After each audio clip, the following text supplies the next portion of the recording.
continuer à faire ce que je fais, c'est-à-dire prendre le plus possible les transports en commun dès que c'est possible, quoi. J'ai 4 enfants et on n'est déjà qu'une voiture. Donc ça nous limite déjà dans nos déplacements et on essaie d'utiliser au maximum la complémentarité, le tramway, le bus, le vélo. J'ai fait le choix de revenir à la ville, c'est un choix écologique.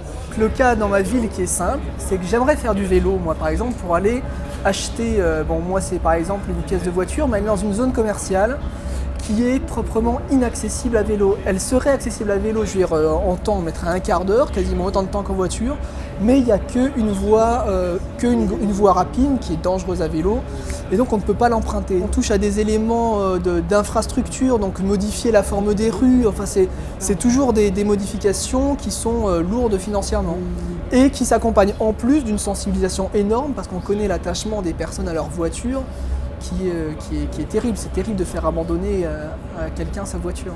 Je pense personnellement qu'il est très facile de modifier ses habitudes en question de déplacement et dans sa façon de se déplacer. Personnellement, je ne serais pas prêt à faire plus d'efforts que je ne fais déjà, vu que je me déplace uniquement en vélo et en autostop.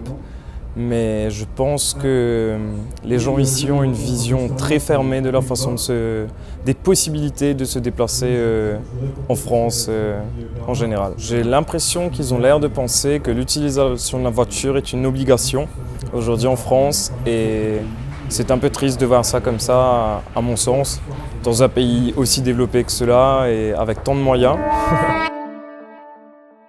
C'est tout simplement d'exister, de développer le réseau de transport en commun sous toutes ses formes et aussi d'utiliser des énergies les moins polluantes possibles. Et en même temps, ça passe aussi sans doute aussi par la recherche en matière de nouveaux moyens de propulsion comme d'économie d'énergie, en particulier de l'électricité, puisqu'effectivement 75% des déplacements du réseau se font sous le mode électrique avec le métro, le tramway et les trolleys. L'action concrète, c'est celle de faire pour 1 milliard de travaux dans le mandat précédent et de refaire encore pour les 6 ans qui viennent 1 milliard de travaux en extension de lignes, en restructuration du réseau de surface et en matériel complémentaire, en particulier d'information pour une rationalisation de l'utilisation des transports en commun. Je pense que la mobilité de demain, c'est d'abord permettre à l'habitant d'une ville ou à tout citoyen de se déplacer facilement en utilisant plusieurs modes de transport.